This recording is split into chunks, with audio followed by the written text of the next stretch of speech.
Hello everyone, welcome back to button from the box. আজকে বাংলাদেশের খেলা ছিল অস্ট্রেলিয়ার বিপক্ষে ওয়ার্ল্ড কাপ এবং এশিয়া কাপ কোয়ালিফায়ার্স এর ম্যাচ, এবং সেই ম্যাচে বাংলাদেশ অস্ট্রেলিয়ার বিপক্ষে নিজেদের হোম গ্রাউন্ডে অর্থাৎ বসুন্ধরা কিংস এরেনাতে 2-0 গোলের ব্যবধানে হেরে গেছে। আর এই ভিডিওতে আমি এই বাংলাদেশ ভার্সেস অস্ট্রেলিয়া ম্যাচ নিয়ে আলোচনা করার চেষ্টা করব। ম্যাচের কথাবার্তায় যাওয়ার আগে আপনাদেরকে আমি একটা জিনিস জানাইতে চাই, এই বাংলাদেশ ভার্সেস অস্ট্রেলিয়া ম্যাচের ওয়াচ অ্যালং করছিলাম আমি, আর সেই ওয়াচ অ্যালং এ আপনারা যেই পরিমাণ ভালোবাসা দেখাইছেন সেই ভালোবাসা পেয়ে আসলে আমি মুগ্ধ। আর আশা করি আপনারা পরের বারেও এরকম ভালোবাসা দেখাবেন, আর আমি অবশ্যই আশা করব আপনারা আমাকে এর পরের বারেও সাপোর্ট করবেন। তো ম্যাচের কথায় আসি এখন। বাংলাদেশ কিন্তু এই ম্যাচে 2-0 গোলের ব্যবধানে হারলেও এই ম্যাচটা বাংলাদেশের জন্য অনেক পজিটিভ একটা ম্যাচ ছিল। বাংলাদেশ ফার্স্ট লেগে অর্থাৎ অস্ট্রেলিয়ার বিপক্ষে প্রথম ম্যাচ যখন খেলছিল তখন কিন্তু বাংলাদেশ এত ভালো খেলতে পারে নাই।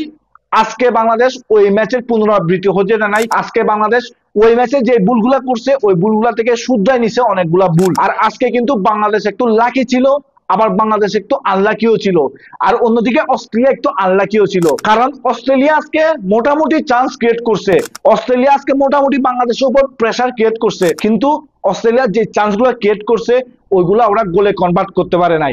অস্ট্রেলিয়ার যে ক্রসগুলা প্রোভাইড করছিল ওদের স্ট্রাইকারদেরকে, ওইখান থেকে ওদের স্ট্রাইকাররা ঠিকমতো হেড করতে পারে নাই, ওদের স্ট্রাইকাররা ঠিকমতো ফিনিশ করতে পারে নাই। অর্থাৎ অস্ট্রেলিয়া কিন্তু আজকে তেমন বেশি ক্লিনিক্যাল ছিল না। এই কারণে বাংলাদেশকে আজকে একটু লাকিও বলতে পারেন যে অস্ট্রেলিয়া ওরা যে চান্সগুলো ক্রিয়েট করছে ওইগুলা ওরা গোলে কনভার্ট করতে পারে নাই।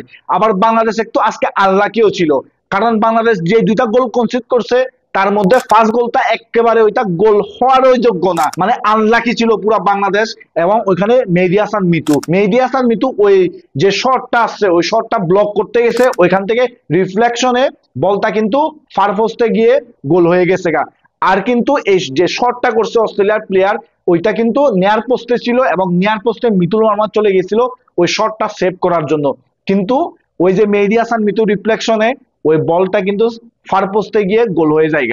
আবার সেকেন্ড গোলটাও যদি আপনি দেখেন ওইখানে কিন্তু অস্ট্রেলিয়ার প্লেয়ার একেবারে ক্লিয়ার হেড করছে, কিন্তু এর আগে কিন্তু মেহেদী হাসান মিতু ওইখান থেকে পড়ে গেছিল। হয়তো বা মেহেদী হাসান মিতু যদি পড়ে না যাইতো তাহলে ওখানে অস্ট্রেলিয়া গোল করতে পারতো না। তো এই কারণে আপনি অবশ্যই বলতে হবে আজকে বাংলাদেশ একটু আনলাকিও ছিল। তো আজকের ম্যাচে যদি টেকনিক্যাল কথাবার্তা বলি তাইলে আজকের ম্যাচে কিন্তু অস্ট্রেলিয়া ফার্স্ট ম্যাচে যেরকম খেলছে, যে গেম প্ল্যান নিয়ে খেলছে, অর্থাৎ বাংলাদেশের উপর প্রেসার ক্রিয়েট করা, হাইলাইন ডিফেন্স মেনটেন করে খেলা, এবং ওরা যে আপনার ফরওয়ার্ড পজিশন থাকে ফরওয়ার্ড পজিশনে ওভারলোড তৈরি করা, তারপর হচ্ছে দুই উইং ধরে ক্রস করা, দুই উইং ধরে পাস করা, দুই উইং ধরে এরিয়ালে বল পাঠানো, ওরা সবকিছুই করছে আজকে।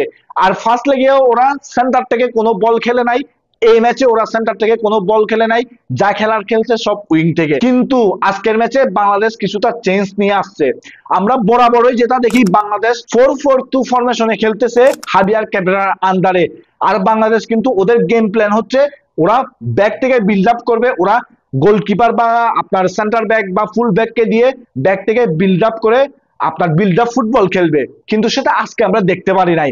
আজকে 4-4-2 ফরমেশনের পরিবর্তে 5-3-2 ফরমেশনে খেলছে বাংলাদেশ, এবং এই যে পাঁচজন ব্যাক লাইনে খেললো সাদুদ্দিন, ইসা ফয়সাল, তবু বর্মন, তারিক কাজী এবং মেহেদী হাসান মিতু, এই পাঁচজনই কিন্তু আজকে আমার মতে ভালো ডিফেন্স করছে, ভালো পারফরমেন্স করছে। আর এই পাঁচজন আজকে ভালো ডিফেন্স করার পরে কিন্তু আমরা মাত্র অস্ট্রেলিয়া থেকে 2টা গোল কনসিড করছি। এই পাঁচজন অনেকগুলা আবার খারাপ খারাপ ডিসিশনও নিছে, ওইটার কারণে মূলত অস্ট্রেলিয়ার চান্সও ক্রিয়েট করতে পারছে। কিন্তু ওই যে বললাম আজকে আমরা একটু লাকি ছিলাম, অস্ট্রেলিয়া আজকে বেশি ক্লিনিক্যাল ছিল না।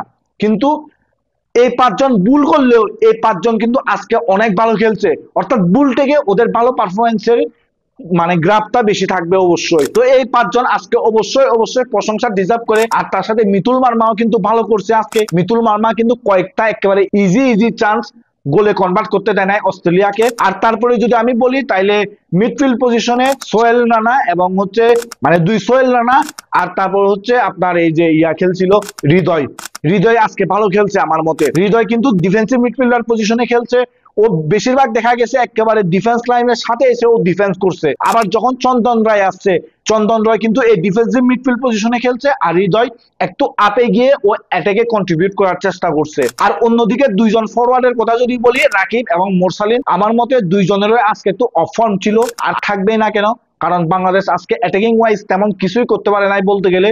তো এই প্লেয়ারদের কাছে যদি বল না যায়, বল যদি একেবারে ম্যাচের মধ্যে খুবই কম যায়, তাহলে এই প্লেয়াররা ভাই কি করে দেখাবে আপনাদেরকে? তো এই কারণে আমি বলবো আজকে মোরসালিন এবং রাকিবের পারফরমেন্সে আপনারা বেশি হতাশ হয়েন না। নেক্সট ম্যাচ যেটা আছে বাংলাদেশের লেবাননের বিপক্ষে, ওই ম্যাচে এই রাকিব এবং মোরসালিন কি করে দেখা যাক। আর আমার মতে বাংলাদেশের আজকে পজিটিভ নেওয়ার মতো অনেক কিছু ছিল ম্যাচের মধ্যে। এখন যদি বাংলাদেশের একটু নেগেটিভ পয়েন্টে আসি, তাইলে আমার মতে বাংলাদেশ যে 2-3টা চান্স ক্রিয়েট করছে ওইগুলা তো গোলে কনভার্ট করতে পারে নাই, ঠিক আছে, কিন্তু ওইগুলা ওরা অন টার্গেটেও রাখতে পারে নাই। এইটাই আমার কাছে মনে হয় সবচেয়ে বড় নেগেটিভ বিষয়। অর্থাৎ যে চান্সগুলো ক্রিয়েট হচ্ছে ওইগুলা অন টার্গেটে রাখতে হবে। আমি কয়েকদিন আগে মেয়েদের ভিডিওতেও বলছিলাম, মেয়েরা যে চান্সগুলো ক্রিয়েট করতেছে ওইগুলা গোল করতে না পারুক, কিন্তু অন টার্গেটে রাখুক। কিন্তু বাংলাদেশ আজকের ম্যাচে ওইটা করতে পারে নাই। বাংলাদেশ আজকের ম্যাচে যে একটা দুইটা চান্স ক্রিয়েট করছিল মোরসালিন এবং রাকিবকে দিয়ে, ওরা ওইগুলা অন টার্গেটে রাখতে পারে নাই। আর রাকিব যেখান থেকে শর্ট করছে, আমার মনে হয় ওখান থেকে শর্ট না করে ও যদি আরো একটু আর্লি মোরসালিনকে বলটা পাস করতো, তাহলে ওখান থেকে আরো একটু ভালো থ্রেট তৈরি করতে পারতো বাংলাদেশ। আর আরেকটা বিষয় হচ্ছে, মোরসালিন যখন বল পায়, অর্থাৎ রাকিব বল নিয়ে যখন মোরসালিনকে পাস দেয়, মোরসালিন ওইখান থেকে হালকা একটু কাট করে ও বাইর হয়ে আসে। আর এরপরে কিন্তু ও নিজে শটটা নিয়েছিল, কিন্তু আমার মতে মোরসালিন ওখানে নিজে শটটা না নিয়ে ও যদি রাইট সাইডে পাস করে দিত, রাইট সাইডে পাস করে ও সেন্টার বরাবর উঠতো উপরে, আর রাকিবও কিন্তু ওইখানে ছিল। তো তখন যদি দুইজনের উপরে উঠতো আর রাইট সাইড থেকে যদি একজন ওভারল্যাপ করতো, একজনের কাছে বল থাকতো, তাহলে আমার মনে হয় বাংলাদেশ ওইখান থেকে আরো ভালো চান্স ক্রিয়েট করতে পারতো। আর আজকের ম্যাচে আরেকটা জিনিস পরিষ্কার, বাংলাদেশের এই বড় বড় ম্যাচগুলোতে যদি ভালো পারফরমেন্স করতে হয়, তাহলে বাংলাদেশের প্লেয়ারদের স্কিল ডেভেলপ করতে হবে।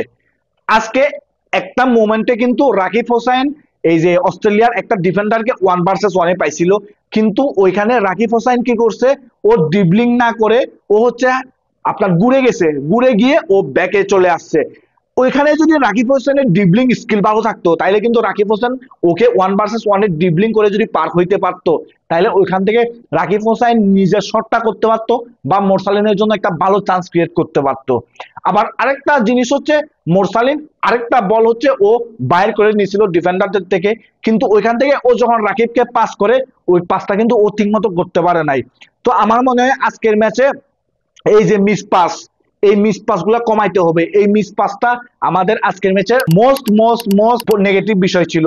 তো এই মিস পাস দেওয়াটা কমাইতে হবে, আর তার সাথে বাংলাদেশের প্লেয়ারদের স্কিলের উপর একটু কাজ করতে হবে। আর তারপরে আমার মতে হাবিয়ার ক্যাবরা এবং বাংলাদেশের ফিজিওর একটু মিতুল মার্মাকে নিয়ে আলাদা ট্রেনিং সেশন করা উচিত আমার মতে। কারণ মিতুল মার্মা বলতে গেলে কোনো ম্যাচই ইনজুরি ছাড়া খেলতে পারতেছে না। আজকেও অনেকবার ওকে প্রাথমিক চিকিৎসা দিতে হয়েছে। ম্যাচের এমন সিচুয়েশনও আসছে হয়তোবা এ সাফ হয়ে চলে যাইতে পারতো, কিন্তু সাফ হয়ে যায় নাই। আজকে 90 মিনিট খেলছে, কিন্তু তারপরেও ওকে কিন্তু বারবার প্রাথমিক চিকিৎসা নিতে হয়েছে।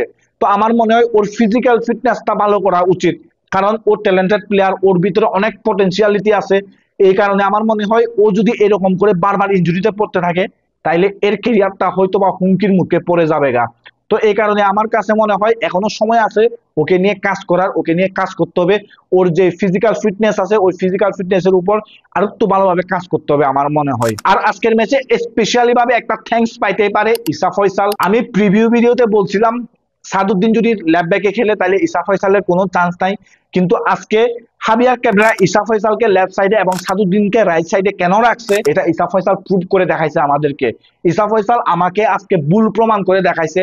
আজকে পুরো ম্যাচে 5 জন ডিফেন্ডারদের মধ্যে আমার মতে বেস্ট ডিফেন্ডার ছিল এই ইসা ফয়সাল। ও যেরকম 1 ভার্সেস 1 ট্যাকল করতেছিল অস্ট্রেলিয়ার প্লেয়ারদেরকে, ফ্যান্টাস্টিক। ও যেরকম অস্ট্রেলিয়ার প্লেয়ারদের সাথে ফিজিক্যালে টক্কর দিচ্ছিল, ফ্যান্টাস্টিক। ও যেরকম হচ্ছে গ্রাউন্ড ডুয়েলস ওন করতেছিল, ফ্যান্টাস্টিক। এক কথায় অসাধারণ ছিল আজকে ইসা ফয়সাল। ও মনে হয় 82 নাকি 83 মিনিট পর্যন্ত খেলছে।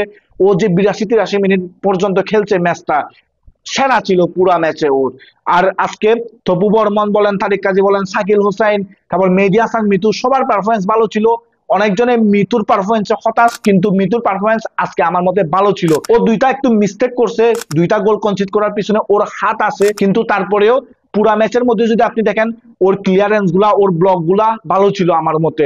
আর তার সাথে তারিক কাজীর কি ইনজুরি আপডেট সেটা এখনো আমার কাছে নাই, তারিক কাজী আশা করি খুব দ্রুত ব্যাক করবে এবং লেবাননের বিপক্ষে ও ম্যাচে আগে অ্যাভেলেবেল হবে। আর তার সাথে সাদুদ্দিনও পারফরমেন্স ভালো ছিল, এত ভালো বলবো না কিন্তু মোটামুটি এভারেজ লেভেলের পারফরমেন্স ছিল। তো এই কারণে মূলত এই 5 জন ডিফেন্ডারকে আজকে আলাদাভাবে থ্যাঙ্কস একটা দিতে হয়। আর এই 5 জন ডিফেন্ডারের আজকে ভালো পারফরমেন্স করার কারণে কিন্তু বাংলাদেশ শুধুমাত্র 2টা গোল কনসিড করছে। এখন দেখা যাক বাংলাদেশ লেবাননের বিপক্ষে ম্যাচে কি করে। আর লেবাননের বিপক্ষের ম্যাচেও কিন্তু আমার চাওয়া পাওয়ার কিছু নাই, শুধু একটাই চাওয়া, যেন বাংলাদেশ ভালো ফুটবল খেলুক। আর আজকের ম্যাচে যেরকম ফুটবল খেলছে এর থেকে ভালো ফুটবল উপহার দিক আমাদেরকে লেবাননের বিপক্ষে। আর আমি আবারও বলতেছি, আজকের ম্যাচে কিন্তু বাংলাদেশের পজিটিভ বিষয় অনেক কিছু ছিল, কিন্তু তারপরেও এখনো উন্নতির অনেক জায়গা আছে। আমার মনে হয় বাংলাদেশের প্লেয়াররা আরো যদি এই স্কিল গুলা নিয়ে, এই যে লেকিংস গুলা হচ্ছে ওগুলা নিয়ে কাজ করে, তাহলে বাংলাদেশ সামনে আরো ভালো করতে পারবে। তো এই বাংলাদেশ ভার্সেস অস্ট্রেলিয়া ম্যাচ নিয়ে আপনার কি মতামত সেটা আপনি অবশ্যই কমেন্ট সেকশনে জানাবেন। আর তার সাথে বাংলাদেশের ডিফেন্ডারদের পারফরমেন্স আপনার কাছে কি রকম লাগছে সেটাও আপনি অবশ্যই কমেন্ট বক্সে জানাবেন। আর আপনাদের সাথে দেখা হবে নেক্সট কোনো ভিডিওতে।